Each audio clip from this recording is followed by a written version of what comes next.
بسم اللہ الرحمن الرحیم الحمدللہ رب العالمین والصلاة والسلام علی رسولہ الکریم اما بعد۔ آج بتاریخ 5 اگست سن 2018 گروپ سوال شیخ مقصود حفظہ اللہ سے جوابات سیریز SSMS 327 نشر ہونے جا رہی ہے۔ امید کے بغور سماعت فرمائیں گے۔ جیسے کہ حج اور قربانی گروپ ترتیب دیا گیا تھا، اسی سے سوالات لیے جا رہے ہیں۔ حج سے متعلق پہلے سوالات کو شامل کیا جاتا ہے۔ پہلا سوال ہے شیخ محترم حج سے متعلق کہ حج کے ارکان کیا ہیں اور واجبات کیا ہیں، اور کن کن کاموں کے چھوٹنے سے دم واجب ہوتا ہے؟ بسم اللہ الرحمن الرحیم الحمدللہ رب العالمین وصلی اللہ علی نبینا محمد وعلی آلہ واصحابہ اجمعین۔ دیکھیے، حج کے جو ارکان ہیں جسے ایک حاجی کو چاہیے کہ اسے چھوڑے نہیں، سب سے پہلی چیز احرام، طواف بیت اللہ حرام اور عرفہ میں قیام اور سعی، یہ 4 چیزیں حج کے ارکان میں داخل ہیں۔ ان کا خصوصی جو ہے یہ اہتمام کرنا چاہیے، کسی حاجی سے یہ چیز چھوٹنے نہ پائے۔ باقی چیزیں ہیں جو اس سے کم اہمیت کی ہیں، جسے واجبات کا نام دیا گیا ہے، وہ متعدد ہیں۔ مثال کے طور پر میقات سے احرام باندھنا، مطلق احرام باندھنا یہ حج کا رکن ہے، لیکن میقات سے احرام باندھنا یہ حج کے واجبات میں ہے۔ اسی طریقے سے مزدلفہ کے اندر قیام، منی کی راتوں میں قیام، کنکڑیاں مارنا، طواف وداع، یہ ساری چیزیں کیا ہیں؟ حج کے واجبات میں ہیں۔ واجبات اور ارکان میں فرق یہ ہے، واجبات اور ارکان میں فرق یہ ہے کہ اگر کسی کا رکن چھوٹ گیا ہے تو ضروری یہ ہے کہ اس کو اگر امکان میں ہے تو اس کو پورا کیا جائے، ورنہ اس کا حج نہیں ہوگا۔ اگر رکن چھوٹا ہے، اگر امکان ہے اس کو پورا کرنے کا، مثال کے طور پر کوئی شخص ہے جس نے طواف افاضہ نہیں کیا، طواف افاضہ نہیں کیا، یہ کب ہوتا ہے طواف افاضہ؟ مزدلفہ سے واپسی کے بعد، مزدلفہ سے واپسی کے بعد یہ طواف افاضہ اگر کسی نے نہیں کیا، 13، 14، 15 گزر گئے، پورا مہینہ ہی کیوں نہ گزر گیا ہو، لیکن یہ ایک طواف ایک ایسا ہے جس کا تدارک ممکن ہے تو اس کو کیا جائے، اور اگر نہیں کیا گیا تو وہ حج نہیں ہوگا، یا اگر اس کا تدارک ممکن نہیں ہے، تدارک اس کا ممکن نہیں ہے تو وہ حج نہیں ہوگا۔ مثال کے طور پر کوئی شخص ہے جو عرفہ کا قیام نہیں کر سکا، عرفہ کا قیام نہیں کر سکا، یہاں تک کہ مزدلفہ جو شب ہے یعنی 10ویں ذی الحجہ کو فجر کا وقت ہو گیا، فجر کا وقت ہو گیا تو اس کا گویا عرفہ کا قیام چھوٹ گیا ہے، تو اب اس کا حج نہیں ہوگا۔ یہ فرق ہے، یہ ارکان ہیں۔ واجبات وہ ہیں کہ جن چند واجبات کا ہم نے شمار کیا، ورنہ اور بھی ہیں، جیسے متمتع کے اوپر قربانی کرنا ہے، متمتع کے اوپر قربانی کرنا ہے، بال چھلانا ہے، یہ سب واجبات میں ہے۔ واجبات کا یہ ہے کہ اگر کسی شخص نے چھوڑ دیا تو اس کے لیے اسے دم دینا ہوگا۔ کیا ہے؟ دم دینا ہوگا۔ دم متعین ہے، یعنی حدود حرم میں ایک جانور ذبح کر کے غریبوں پر تقسیم کرنا ہے، حدود حرم میں ذبح کر کے، تو کسی بھی واجب کے چھوٹنے سے، اب مثال کے طور پر عموماً علماء کے نزدیک مزدلفہ میں قیام یہ واجبات میں ہے۔ بعض علماء جیسے علامہ البانی وغیرہ ہیں وہ اسے ارکان میں شمار کرتے ہیں، لیکن عموماً علماء اسے کیا کہتے ہیں؟ واجبات میں۔ اگر کوئی شخص مزدلفہ میں قیام نہیں کر سکا یہاں تک کہ فجر کا وقت ہو گیا تو اس کا مطلب اس نے واجب چھوڑا ہے، اس کے لیے کیا ہے؟ وہ مکے میں ایک بکری ذبح کر کے غریبوں میں تقسیم کرے۔ کسی نے مزدلفہ کی جو راتیں 3 ہیں اس میں رات گزاری ہی نہیں، 11 کی جو رات ہے، منی کی جو رات ہے 11 اور 12، البتہ 13 کی جو رات ہے اس کے لیے شریعت کی طرف سے کیا ہے؟ چھوٹ ہے۔ تو ان 3 راتوں میں اگر کوئی 2 راتیں منی میں نہ گزارے، ہے نا، 2 راتیں منی میں نہ گزارے تو گویا کہ اس نے ایک واجب، کامل واجب کو چھوڑا ہے۔ کسی شخص نے اپنے سر کو نہیں چھلایا، کوئی شخص ہے جس نے طواف وداع نہیں کیا، تو اس کے لیے علماء کہتے ہیں کہ ایک دم ہے۔ اگر بہت مجبوری ہے کہ وہ دم نہیں دے سکتا، اس کے پاس اتنے پیسے نہیں ہیں، تو بعض علماء تو کہتے ہیں کہ اس کے اوپر سے ساقط ہے، اور بعض کہتے ہیں کہ نہیں، چونکہ قربانی کے عوض میں، جانور ذبح کرنے کے عوض میں اللہ تعالیٰ نے روزے رکھے ہیں، ہے نا. یعنی مثال طور کوئی آدمی ہدیہ نہ پیش کر سکے جو قربانی ہے، تو کیا کرے؟ 10 دن کا روزہ رکھے. تو وہ شخص 10 دن کا روزہ رکھے. یہ فرق ہے واجبات میں اور ارکان میں، ان کا اہتمام کرنا چاہیے. ایک اور چیز ہے جس سے حاجی کے اوپر اسے عام طور پر لوگ دم کہہ دیتے ہیں، یہ ان کی غلطی ہے عموماً. بلکہ ہم جیسے چھوٹے موٹے لوگ فتویٰ بتانے والے، وہ بھی بہت جلدی سے کہہ دیتے ہیں کہ تمہارے اوپر کیا ہے؟ دم ہے. وہ کیا ہے؟ محظورات احرام کا ارتکاب ہے.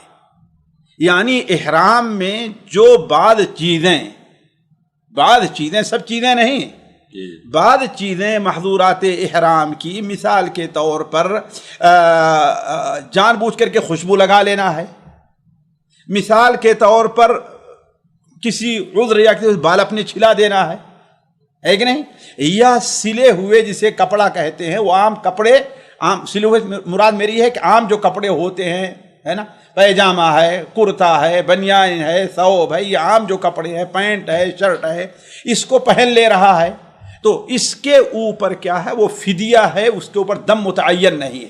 سر ڈھانک لینا بھی آئے گا اس میں؟ سر ڈھانک لینا بھی ہے، اس لیے کہ محظورات احرام میں ہے، سر کھلا رہے گا، یہ محظورات احرام میں ہے.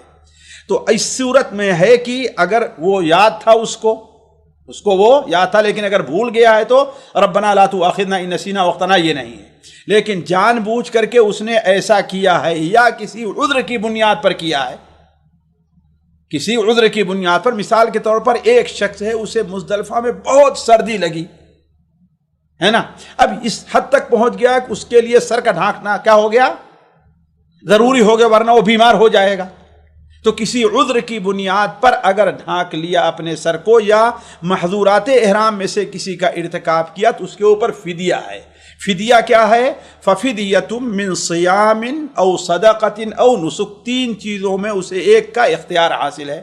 ففدیۃ من صیام، یا تو وہ 3 دن کے روزے رکھے، او صدقۃ، یا 6 مسکینوں کو کھانا کھلائے، او نسک، یا ایک بکری کی قربانی دے. یہ 3 چیزیں اللہ تبارک و تعالی نے ایک محظورات احرام کے سلسلے میں بیان کیا، جس پر علماء نے بعض دیگر کو بھی قیاس کیا ہے نا. اللہ نے ایک ہی، یعنی فمن کان به عدم، فمن کان کیا ہے؟ عدم میراثی، او فمن کان مریضا او عدم فی راسہ ففدیۃ من صیام او صدقۃ او نسک. ایک اس کے بارے میں بیان کیا، اسی پر علماء دوسرے چیزوں کو بھی قیاس کیا ہے. تو فرق کرنا چاہیے کس میں؟ فدیہ کے اندر اور دم میں. جی، اس میں جو ابھی بتائی گئی ہے شیخ محترم، یہ ترتیب ضروری ہے اس میں؟ نہیں، روزہ اور نہیں، 3 میں سے کسی ایک کا ہے. ففدیۃ من صیام او صدقۃ او نسک. جی. شیخ صاحب، جیسا کہ ابھی بات چل رہی تھی کہ طواف افاضہ اگر کوئی نہیں کرتا، یعنی ارکان کوئی نہیں کر پاتا ہے، تو اس کا حج نہیں ہوگا. لیکن کسی نے عرفات کا قیام بھی کر لیا، مینا میں قیام بھی ہو گیا، لیکن آخر میں بچا تھا اس سے طواف افاضہ، اور اس کا انتقال ہو گیا، تو وہ حاجی مانا جائے گا یا نہیں مانا جائے گا؟ بھائی، اگر کوئی انسان احرام باندھ لے اور اسی راستے میں چلتا رہے، پورا نہ کرے، تو قیامت تک اس کے لیے گویا کہ وہ حج کے راستے میں جا رہا ہے. اللہ کے رسول صلی اللہ علیہ وسلم جس سال حج آپ کر رہے تھے، مینا کے اندر عرفات میں ایک صحابی آئے اور کھڑے ہوئے تھے، اچانک اپنی اونٹلی سے گرے، ان کا وہ گردن ٹوٹ گئی. تو آپ صلی اللہ علیہ وسلم کے بارے میں فرمایا کہ ان کا معاملہ کیا ہے؟ محرم کا ہونا چاہیے، ان کے سر کو نہ ڈھکا جائے حالت احرام ہے، بلکہ صحیح مسلم کے بعد چہرے کو بھی نہ ڈھکا جائے، اس کو کھلا رکھا جائے. فَإِنَّهُ يُبْعَثُ يَوْمَ الْقِيَامَةِ مُلَبِّيًا. اس لیے کہ قیامت کے دن کیا ہے؟ وہ تلبیہ پڑھتے ہوئے، تو اللہ تعالیٰ کے نزدیک اس کا حج مقبول ہے. جی، اگلا سوال ہے، ساتھی پوچھتے ہیں کہ حج کی جو 3 قسمیں، حج تمتع، قیران اور افراد، ان میں کیا فرق پایا جاتا ہے؟ دیکھیے، حج تمتع، قران اور افراد فرد سے ہے، جس کے معنی ہوتا ہے ایک کے، یعنی انسان صرف حج کا احرام باندھے اور صرف حج کرے، اس کے ساتھ عمرہ شامل نہ ہو۔ اور دوسرا حج ہے قران۔ قران قرنا کے معنی ہوتا ہے ملانے کے۔ حج اور عمرے دونوں کا احرام باندھے میقات سے، یا طواف شروع کرنے سے پہلے دونوں کی نیت کر لے۔ طواف شروع کرنے سے پہلے طواف قدوم کیا کر لے؟ وہ دونوں کی نیت کر لے، دونوں کی نیت کر لے۔ اور اس میں یہ ہوگا کہ عمرہ کر لینے کے بعد وہ حالت اپنے احرام پر باقی رہے گا، اور اسی حالت میں 8 ذی الحجہ کو وہ منا جائے گا، حج کے پورے ارکان ادا کرے گا۔ پھر 10ویں ذی الحجہ کو جب آ کر کے وہ کنکڑی مارے گا اور طواف کرے گا یا قربانی کر لے گا، تو وہ کیا ہے؟ وہ اپنے بال کو چھڑا لے گا، حلال ہو جائے گا۔ یہ قران ہے۔ گویا حج اور عمرہ دونوں کے لیے ایک احرام باندھا ہے، قرنہ دونوں کو ایک احرام کے ساتھ ملا دیا ہے۔ تیسری قسم ہے تمتع۔ تمتع کے معنی ہوتا ہے فائدہ اٹھانا۔ یہ ہے کہ انسان حج اور عمرہ تو دونوں کرے، لیکن اس کی صورت یہ ہے کہ میقات سے وہ صرف کس کا احرام باندھے؟ عمرے کا احرام باندھے۔ نیت یہ ہے کہ ہاں متمتعۃ بہا الی الحج، یہ ہم نے عمرے کا احرام باندھا ہے، لیکن اس کے ساتھ ساتھ میں حج کی طرف تمتع کی بھی نیت سے چل رہا ہوں۔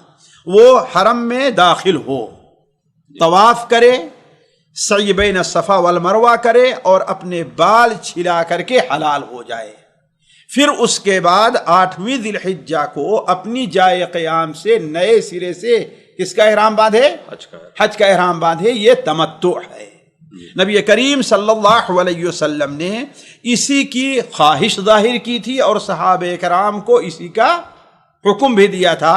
اس لیے اہل علم عموماً یہی کہتے ہیں کہ تمتع کیا ہے؟ سب سے افضل ہے۔ لیکن نبی کریم صلی اللہ علیہ وسلم نے جو حج کیا تھا وہ حج قران تھا۔ حج قران تھا کیوں؟ اس لیے کہ آپ صلی اللہ علیہ وسلم اپنے ساتھ قربانی کا جانور لے کر کے چلے تھے، لہذا جب تک قربانی کا جانور جو ہوگا ذبح نہیں کریں گے، آپ اپنے سر کو چلا نہیں سکتے۔ یہ آپ کے سامنے مجبوری تھی، اس لیے آپ نے حج عمرہ کر لینے کے بعد، یعنی طواف اور سعی کر لینے کے بعد اپنے بالوں کو چھڑایا نہیں۔ جی تو شیخ صاحب یہاں پر ایک وضاحت ضروری ہو جاتی ہے کہ کیا قران میں عمرہ ضروری ہے؟ اللہ کے بندے، عمرہ ضروری کیا، وہ تو عمرہ دونوں دخلت العمرۃ فی الحج الی یوم القیامہ، حج اور عمرہ دونوں ایک دوسرے کے اندر اب داخل ہو گئے ہیں، ہے کہ نہیں ہے؟ فرق یہ ہے کہ نیت یہ ہے کہ ہاں بھائی ہم حج عمرہ دونوں کرنے جا رہے ہیں، دونوں کرنے جا رہے ہیں، تو اس میں عمرہ تو ہے ہی، لیکن یہ جو لوگ سمجھتے ہیں کہ جائے وہ طواف کرے اور سعی کرے اور بال کٹا لے، تو یہ خیال غلط ہے۔ جائے گا، طواف کرے گا اور سعی کرے گا اور اپنے احرام کے اوپر باقی رہے گا۔ عموماً علماء کے نزدیک اس کا یہ جو طواف ہوگا طواف قدوم ہوگا، یعنی نفلی ہوگا، اور سعی ہے جو ہوگی یہ سعی اس سعی کا کام دے گی جو 10ویں ذی الحجہ کو طواف کے بعد کی جاتی ہے۔ یہ بات واضح رہے کہ جہاں تک افراد کا اور قران کا تعلق ہے، بظاہر دونوں کے کام میں کوئی فرق نہیں ہے، بظاہر دونوں کے کام میں کوئی فرق نہیں ہے۔ جو کام حاجی مفرد کرے گا وہی کام قارن بھی کرے گا۔ فرق کیا ہے؟ اولا نیت کا فرق ہے۔ کیا ہے؟ نیت کا فرق ہے کہ یہ شخص صرف حج کی نیت کر رہا ہے اور یہ حجوں میں دونوں کی نیت کر رہا ہے جب احرام باندھ رہا ہے۔ تو دوسرا فرق یہ رہے گا کہ قارن کے اوپر ہدی، جسے ہم اور آپ قربانی کہتے ہیں، یہ دینا واجب ہے، اور مفرد کے اوپر واجب نہیں ہے۔ مفرد اگر دینا چاہے تو الگ مسئلہ ہے، لیکن اس کے اوپر واجب نہیں ہے۔ کچھ لوگ یہ سمجھتے ہیں کہ مفرد کے لیے قربانی دینا جائز ہی نہیں، یہ بات غلط ہے۔ مفرد کے اوپر قربانی واجب نہیں ہے، اور جو قارن ہے اس کے اوپر قربانی واجب ہے، ورنہ دونوں کے طریقے حج میں کوئی فرق نہیں ہے۔ جی جی جی تو شیخ صاحب یہاں پر اور ایک سوال یہ ہوتا ہے کہ جیسے کہ دیکھا جاتا ہے کہ بہت سارے قران کرنے والے، حج قران کرنے والے لوگ سیدھے مینا یا عرفات چلے جاتے ہیں، میدان عرفہ، اور مکہ کا رخ نہیں کرتے ہیں، تو وہ لوگ کب عمرہ کریں گے؟ بھائی آپ نے پھر وہی سوال کیا، ہم نے کہا کہ دونوں الگ ہیں ہی نہیں، ایک ساتھ ملے ہوئے ہیں۔ یعنی 10ویں ذی الحجہ کو جو طواف ہو رہا ہے وہی طواف حج کا بھی ہے اور عمرے کا بھی ہے. اچھا، وہی جو طواف ہے کیا حج کا بھی ہے اور صحیح عمرے کے لیے بھی ہو جائے. عمرے وہی سے حج کے لیے بھی. دخلت الحج عمرۃ فی الحج الی یوم القیامہ، یہ ہے کہ نہیں؟ لیکن یہ الگ مسئلہ ہے کہ یہ چیز سنت کے خلاف ہے. آج لوگ چاہتے یہ ہیں کہ ہمارا حج تو اللہ کے نزدیک مقبول و ہم حاجی بنے، لیکن معمولی سے عذر اور بسا اوقات بغیر کسی عذر کے بھی سیدھے کیا کرتے ہیں، منی چلے جایا کرتے ہیں، یا بعض پابندیوں سے بچنے کے لیے وہ کہاں چلے جاتے ہیں، سیدھے عرفات چلے جاتے ہیں.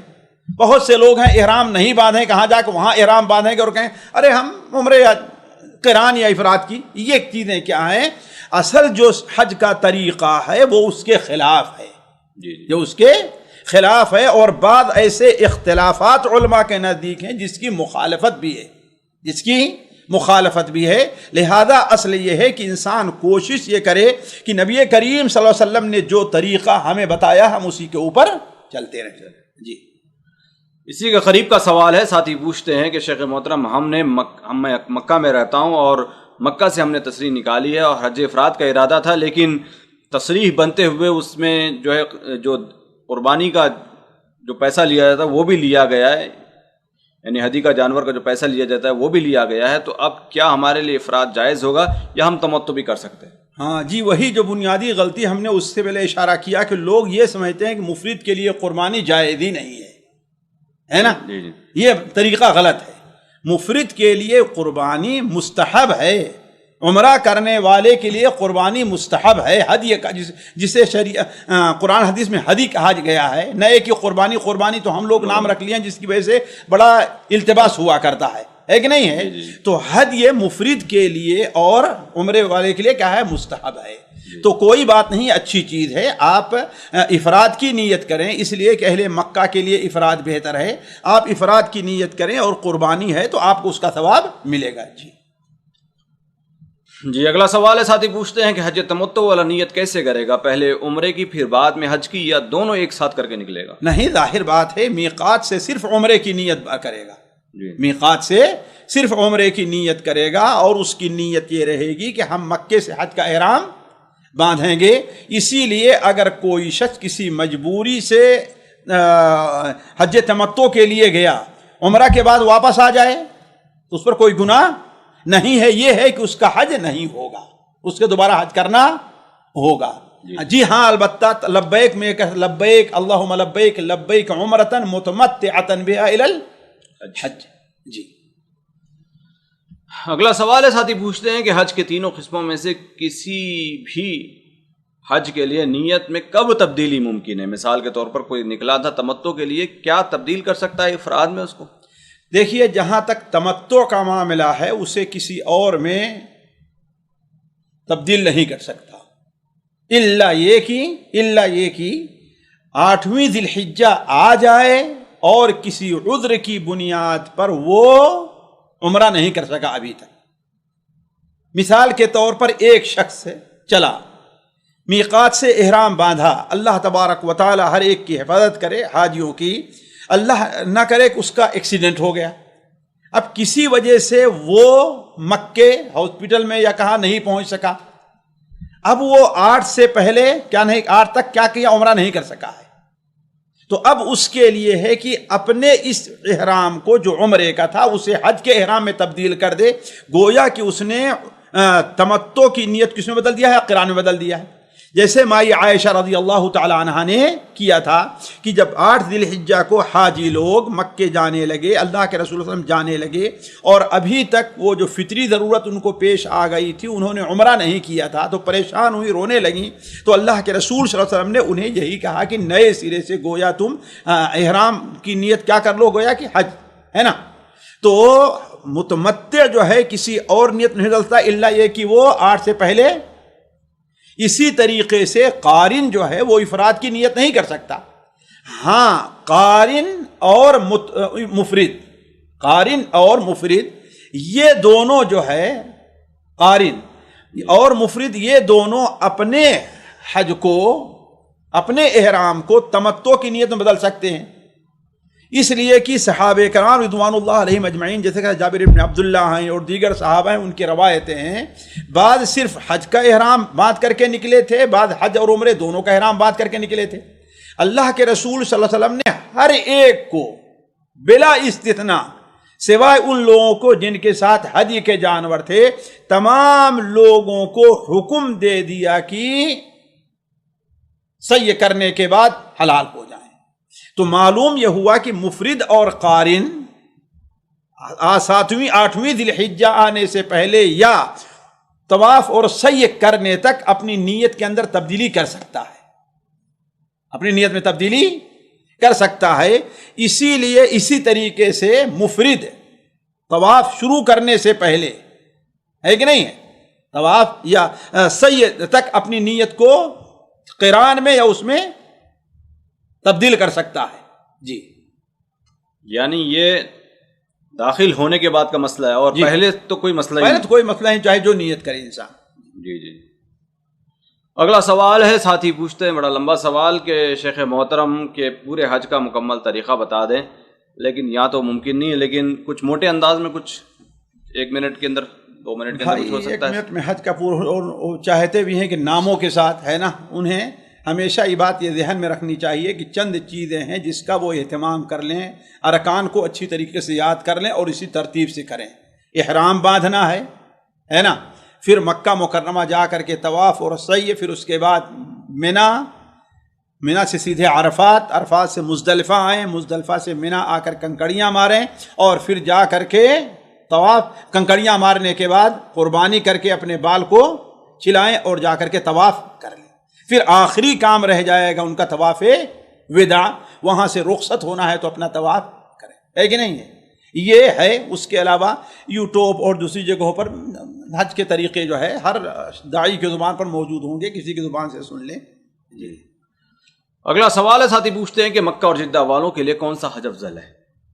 دیکھیے، مکہ والوں کے لیے حج تو افراد افضل ہے، لیکن جدہ والے چونکہ وہ حدود حرم سے باہر ہیں، عام لوگوں کی طرح ان کے لیے بھی تمتع افضل ہے۔ جی جی، اگلا سوال ساتھی پوچھتے ہیں کہ جدہ میں رہنے والے اگر حج تمتع کرنا چاہتے ہیں تو کیا وہ پہلا عمرہ کر کے، یعنی حج کا جو عمرہ کر کے اپنے گھر واپس آ سکتے ہیں یا نہیں؟ بھائی دیکھیے، اس سلسلے میں مجھے جن علماء کی رائے زیادہ ثواب لگتی ہے، زیادہ درست لگتی ہے، جن میں شیخ ابن عثیمین رحمہ اللہ ہیں، کہ تمتع کا اصل معنی ہے کہ ایک ہی سفر میں انسان حج اور عمرے دونوں سے مستفید اور متمتع ہو، ہے نا۔ اب اگر کوئی شخص جاتا ہے اور عمرہ کر کے آ کر کے پھر اپنے گھر میں بیٹھ جاتا ہے اپنے کاموں میں، تو اس نے کون سا تمتع کیا، ہے نا۔ لہذا جدہ والے اگر تمتع کرنا چاہتے ہیں تو وہ کیا کریں، 7 کو جائیں یا 8 کی صبح کو پہنچیں، اپنا عمرہ کریں، عمرہ کر لینے کے بعد پھر اسی جگہ سے اسی کپڑے میں احرام باندھ کر کے کہاں چلے جائیں، مینا کے لیے روانہ ہو جائیں۔ اگر طواف اور عمرہ کر کے اپنے گھر چلے آئے تو ان کا تمتع باطل ہو گیا، ان کا تمتع باطل ہو گیا۔ ہاں، اگر کوئی شخص ریاض کا رہنے والا ہے، دمام کا رہنے والا ہے، کہیں اور کا رہنے والا ہے، وہ آیا اور اس نے عمرہ کیا اور پھر کسی ساتھی سے ملنے کے لیے، دوست سے ملنے کے لیے جدہ یا طائف چلا گیا، تو ہم یہ نہیں کہیں گے اس کا تمتع باطل ہوا۔ کیوں؟ اس لیے کہ اس کا سفر ابھی باقی ہے۔ جی، اسی کا غریب کا سوال ہے، ساتھی پوچھتے ہیں کہ میں دمام کا رہنے والا ہوں اور حج کی بکنگ ہم نے جدہ سے کرائی، اور بیوی ہماری جو ہے وہ آئے گی انڈیا سے، اور دونوں تقریباً 8 دن پہلے پہنچیں گے جدہ میں۔ ارادہ ہے کہ جدہ میں بنا احرام کے ہم داخل ہو جائیں مقیم کی حیثیت سے، اور 8 دن ہم یہاں پر قیام کریں، اور پھر جدہ سے جہاں سے ٹریولز ہمارا نکلتا ہے وہاں سے ہم حج کے لیے نکلے۔ کیا یہ ہمارے لیے جائز ہوگا یا نہیں؟ نہیں، یہ جائز نہیں ہوگا، نہ ان کے لیے جائز ہے نہ ان کی بیوی کے لیے جائز ہے، اس لیے کہ جدہ جہاں تک ہم نے سمجھا ہے یہ حدود میقات میں ہے، حدود میقات سے باہر نہیں ہے، حدود میقات میں ہے، حدود میقات سے باہر نہیں ہے۔ اور حج اور عمرے کا ارادہ کرنے والے کے لیے کسی بھی صورت میں یہ جائز نہیں ہے کہ وہ میقات بغیر احرام کے تجاوز کرے، میقات بغیر احرام کے تجاوز کرے۔ میقات سے جب گزرے تو وہ احرام باندھ کر کے گزرے۔ تو ان کے لیے اور ان کی بیوی کے لیے دونوں کے لیے بہتر یہ ہے کہ وہ جائیں اپنا پہلے عمرہ کریں، پھر اس کے بعد جدہ میں جا کر کے رہیں، اس میں کوئی انشاءاللہ حرج کی بات نہیں ہے۔ پھر اس کے بعد وہ مکے آئیں گے، ہے نا، یا اگر وہیں سے سیدھے مینا جانا چاہتے ہیں تو جدہ ہی سے احرام باندھ کر کہاں چلے جائیں گے؟ مینا چلے جائیں گے۔ جی یہاں پر دونوں میں کیا فرق پایا جاتا ہے شیخ صاحب؟ آپ نے پہلے سوال والے میں کہا کہ گھر میں جانا ان کے لیے مناسب نہیں، یہ بھی دیکھیے اس لیے کہ ان کا گھر جدہ نہیں ہے، ان کی جائے قیام جدہ نہیں ہے، انہوں نے اپنے جائے قیام سے جو سفر کی نیت کی ہے ان کا سفر باقی ہے، ابھی ان کا سفر ختم نہیں ہوا۔ یہ الگ مسئلہ ہے کہ حاجی جو حج کرنے کے لیے آ رہا ہے وہ مکے میں رہے، اپنا وقت جو اس کے لیے نکالا ہے تو دیگر ضروری کاموں کو چھوڑ کر کے دوسرے کاموں کے اندر مشغول نہ ہو، لیکن اس کو ناجائز نہیں کہتے، یا میں نہیں سمجھتا کوئی عالم ناجائز کہتا ہوگا، واللہ عالم۔ اگر کوئی ضرورت ہے، اگر جدہ گیا ہے تو چونکہ اس کا اپنا سفر جو ہے وہ باقی ہے، سفر بدلا نہیں ہے، لیکن جو جدہ میں رہنے والا ہے اس کا سفر بدل گیا ہے، اس لیے دونوں میں یہ فرق ہے۔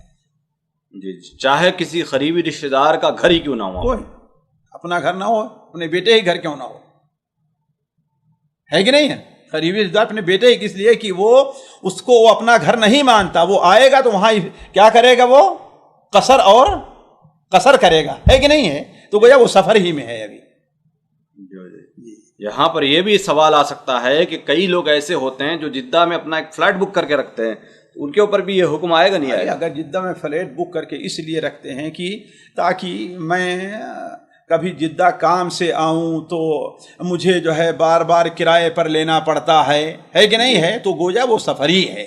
لیکن کوئی آدمی لے کہ چلو بھائی ہم ہو سکتا ہے کہ یہیں آ کر ہم قیام کر لیں، یعنی اگر قیام کی نیت سے لے رہا ہے تو ظاہر بات وہ مقیم ہو جائے گا، ورنہ وہ مسافر ہی ہے۔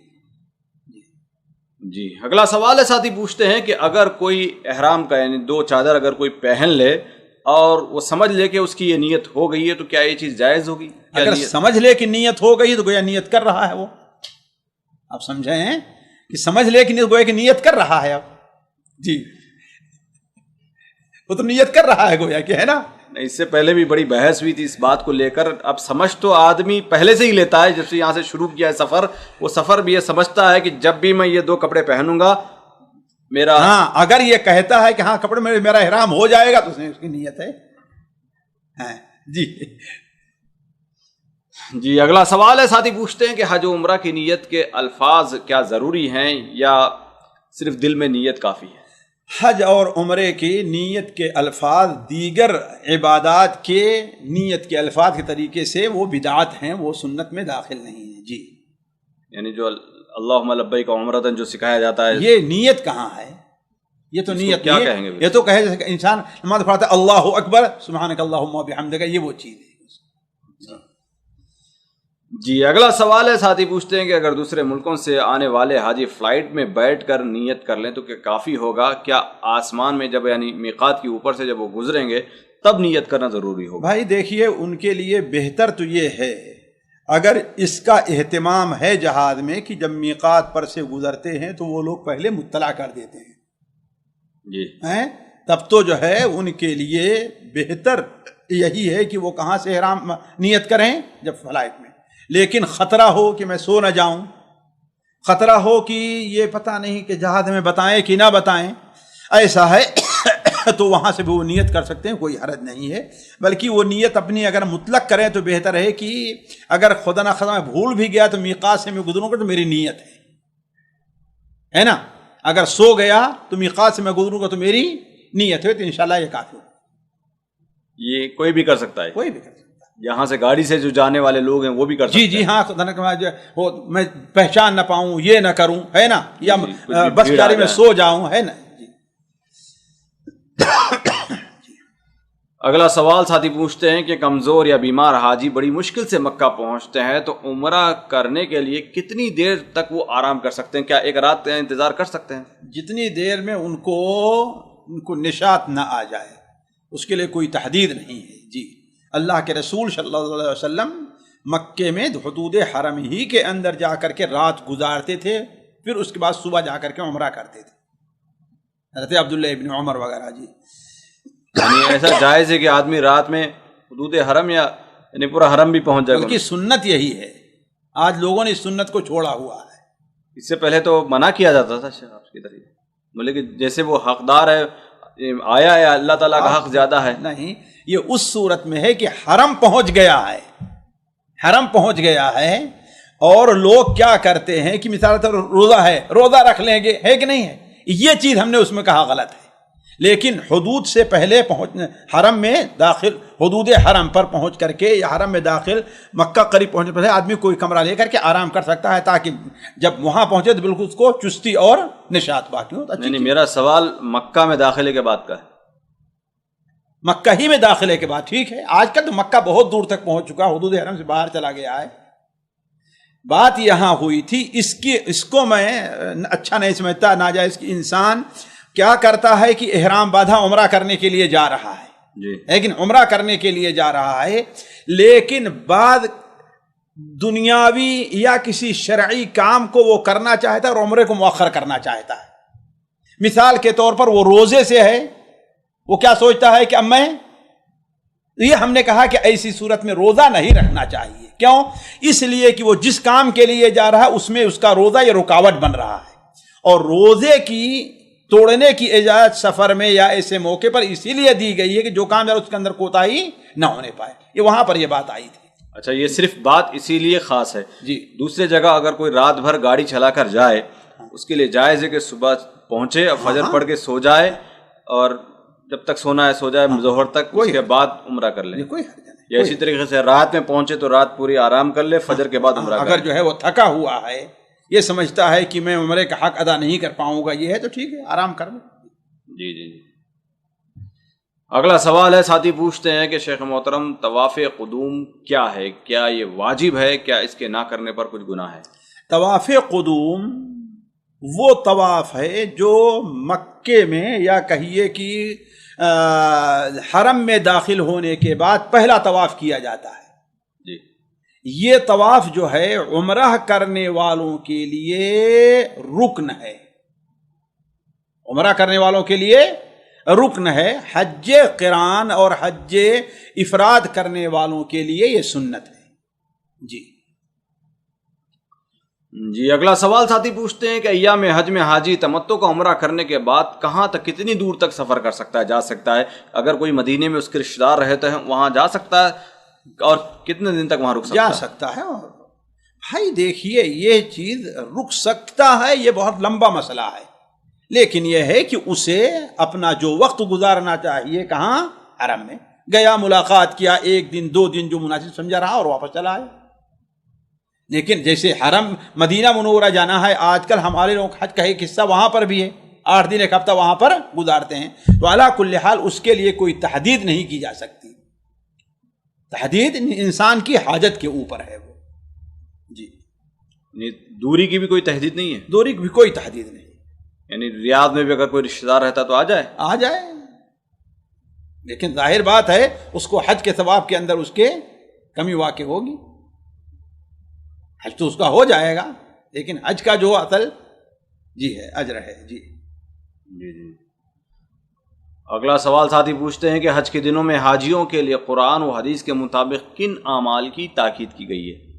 دیکھیے، حاجیوں کے لیے کوئی خاص عمل ان دنوں میں نہیں بتایا گیا ہے، صرف یہ ہے کہ وہ چونکہ نکلے ہیں کس لیے؟ اللہ تبارک و تعالیٰ کی عبادت کے لیے، لہذا اپنے آپ کو اسی میں مشغول رکھنا چاہیے، اسی میں مشغول رکھنا چاہیے۔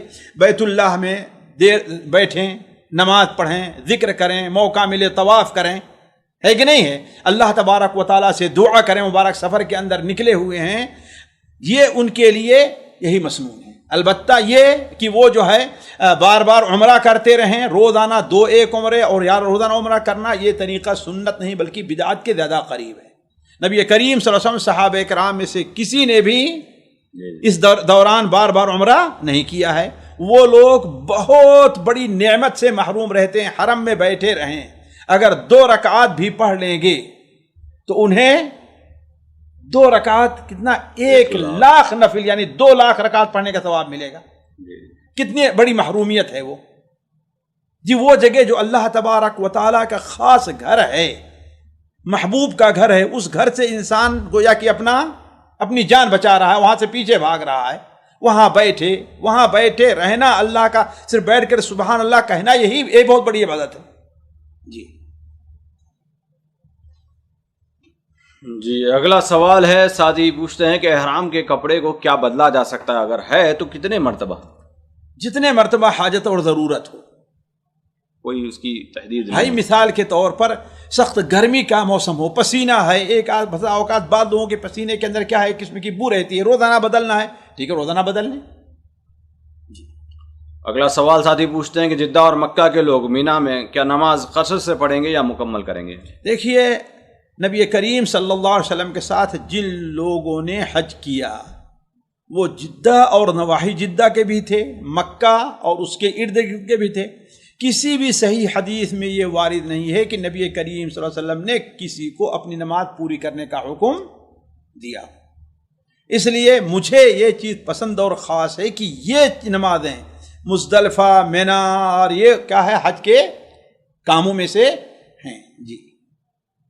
اسی کے قریب کا سوال ساتھی پوچھتے ہیں کہ مینا میں جو نمازیں قصر پڑھی جاتی ہیں تو وہ سفر کی وجہ سے ہے یا نبی کریم صلی اللہ علیہ وسلم کی سنت سمجھ کر پڑھی جاتے ہیں؟ شواف مکمل پڑھتے ہیں, انہیں ہم سمجھائیں تو کیسے سمجھائیں؟ جیسا کہ ابھی ہم نے اس سے کہا کہ نبی کریم صلی اللہ علیہ وسلم کے ساتھ جو لوگ آئے تھے ظاہر بات مکہ سے تھے اور مینا کے قریب بھی مکہ میں رہنے والے لوگ رہے ہوں گے, اس لیے کہ ظاہر بات یہ بکھرے ہوئے تھے ہے نا. لیکن اللہ کے نے کسی کو بھی اپنی نماز کے پوری کرنے کا حکم نہیں دیا, سب لوگوں نے آپ صلی اللہ علیہ وسلم قصر ہی کیا ہے, لہذا قصر اور ہر نماز کو اس کے وقت میں ادا کیا جائے گا جی.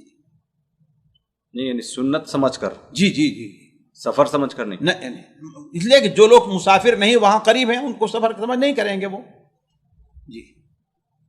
جی اگلا سوال ہے, ساتھی پوچھتے ہیں کہ مینا میں تہجد اور وتر کی نماز پڑھی جائے گی یا نہیں پڑھیں گی؟ اسی طریقے سے جو سنتیں ہوتی ہیں نماز سے آگے اور پیچھے کی, یہ بھی ادا کی جائیں گی؟ دیکھیے نماز سے آگے اور پیچھے کی سنتیں یہ نبی کریم صلی اللہ علیہ وسلم اور صحابہ سے وارد نہیں ہے جی, تو وہ تو نہیں پڑھی جائے گی. بلکہ حضرت عبداللہ ابن عمر رضی اللہ تعالیٰ بیان فرمایا کہ اگر مجھے سنتیں پڑھنا ہوتا تو ہم فرض کو پوری پڑھتے, لیکن عام نوافل جو ہیں, عام نوافل تہجد ہے, چاشت ہے, یہ ہے وہ پڑھی جائیں گی, یا مطلق نوافل پڑھی جائیں گی. اللہ کے رسول صلی اللہ علیہ وسلم تو سواری پر بھی پڑھتے رہتے تھے اپنی نماز کو, اور تہجد وغیرہ کا ثبوت اس سے بھی ہوتا ہے کہ آپ صلی اللہ علیہ وسلم کے صحابہ میں سے بات کے ساتھ صراحت کے ساتھ آتا ہے کہ مزدلفہ میں انہوں نے وہ تہجد کی نماز ادا کی ہے, اور خود بعد حدیثوں سے پتہ چلتا ہے کہ صحابہ اکرام اور خود اللہ کے رسول صلی اللہ علیہ وسلم سفر میں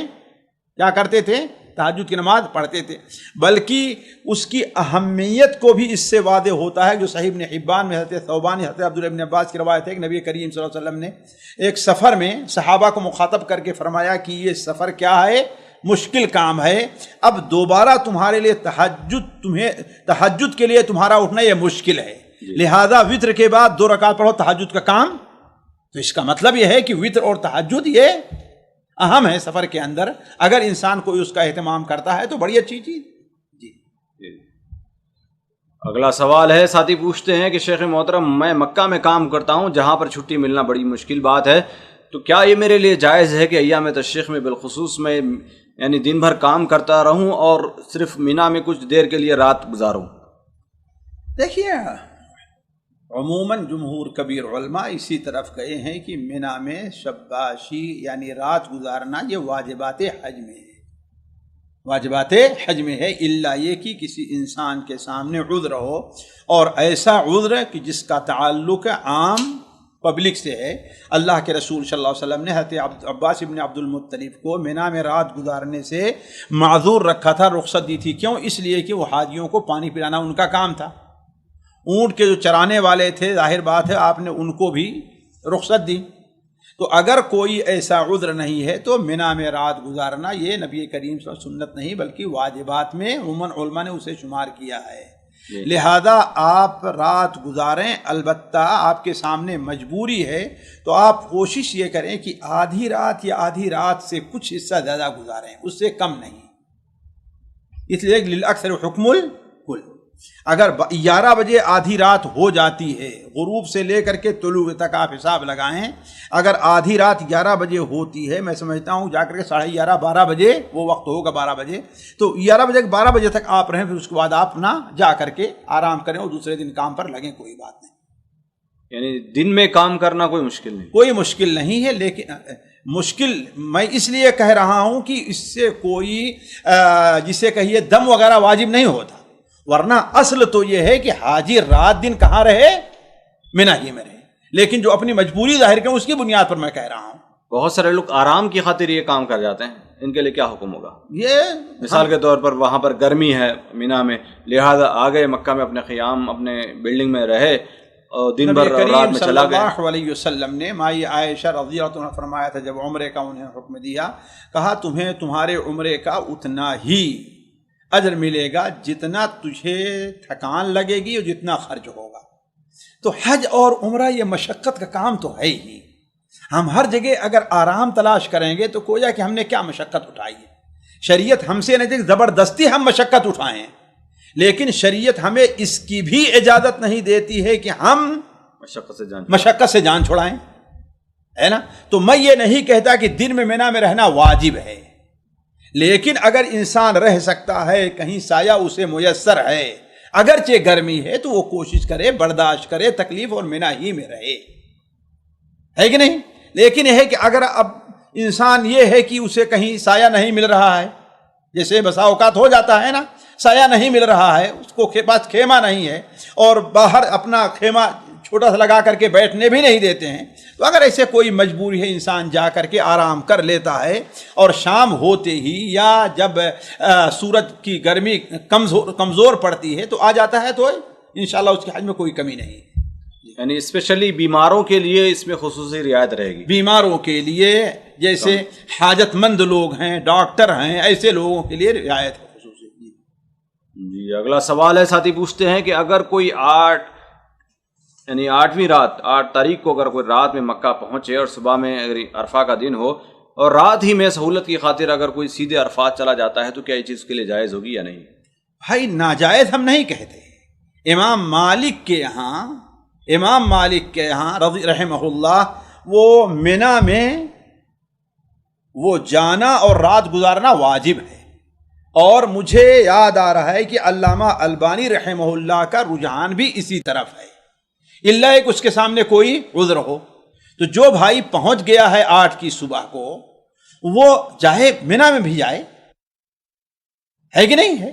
اس وقت تو انسان آسانی سے وہاں رہ سکتا ہے، اتنی بھیڑ بھی نہیں رہا کرتی ہے۔ سیدھے مزدلفہ چلا جانا گویا کہ اس نے ایک نہیں 2 سنت چھوڑی ہے، 2 سنت چھوڑی ہے۔ ایک سنت اللہ کے رسول کے ظہر سے لے آپ وہاں 5 وقت کی نماز پڑھا کرتے تھے، اور دوسری سنت یہ ہے کہ آپ صلی اللہ علیہ وسلم وہاں پر رات گزارتے تھے، ہے کہ نہیں؟ تو وہ چاہتا یہ ہے کہ اس کا حج مبرور ہو، اللہ کے ہاں قبول ہو، اور بغیر کسی ضروری یا خاص عذر کے وہ انسان سیدھے وہاں پر چلا جا رہا ہے، ظاہر بات سنت چھوڑ رہا ہے، اس کے حج کے اجر میں کمی واقع ہوگی۔ شیخ محترم، اس سے قریب کا ایک بہت بڑا سوال پیدا ہوتا ہے، یہاں پر ایک اشکال بھی بڑا پیدا ہوتا ہے کہ مثال کے طور پر آپ دیکھنے میں آتا ہے کہ ہر کمپنی رات کے 12 بجے 1 بجے ہی مزدلفہ سے مینا سے عرفات کے لیے لے کر چلی جاتی ہے۔ سوال یہ ہے کہ کیا بندے کو کمپنی کے ساتھ سیدھے رات کے 12 اور 1 بجے عرفات جانا چاہیے، یا اپنے بل بوتے پر رک کر صبح میں تھوڑی مشقت اور تکلیف اٹھا کر جانا چاہیے؟ بھائی دیکھیے، وہ شخص جو کمپنی کے تابع ہے، کسی حملے کے ذریعے گیا ہوا ہے اور اسے یہ آرڈر ہے اوپر سے حج کے جو منتظمین ہیں کہ وہ آدھی رات یا آدھی رات کے بعد یہاں سے جائیں، تو اگر وہ جاتا ہے تو انشاءاللہ اس کے حج اجر میں کوئی کمی نہیں ہے۔ انما الاعمال بالنیات، وہ وہاں رہنے سے پیچھا نہیں چھڑا رہا ہے۔ اس میں اور پہلی جو صورت ہے دونوں میں فرق ہے کہ وہ جان بوجھ کے پیچھا چھوڑا رہا ہے، لیکن یہ پیچھا نہیں چھوڑا رہا ہے، یہ تو چاہتا ہے کہ ہم صبح جائیں، لیکن ظاہر بات کچھ مجبوری ہے تو انشاءاللہ اس میں کوئی حرج کی بات نہیں ہے۔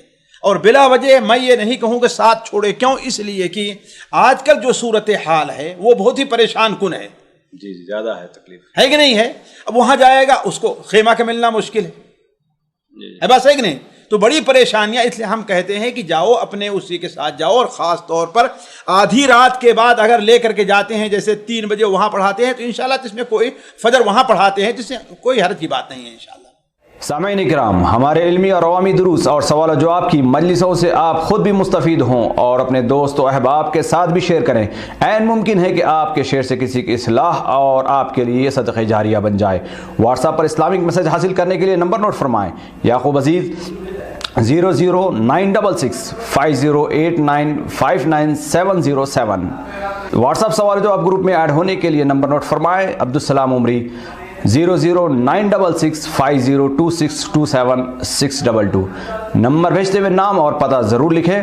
اسی طرح ہمارے یوٹیوب چینل اسلامی دعویٰ کو ضرور سبسکرائب کریں تاکہ ہماری ہر نئی اور اہم ویڈیو کی اطلاع آپ کو فوری حاصل ہو جائے. تمام دروس، مقالات اور سوال و جواب سیریز کے لیے ہماری مشہور ویب سائٹ www.islamidawah.com کا مشاہدہ کرتے رہیں. السلام علیکم ورحمۃ اللہ وبرکاتہ.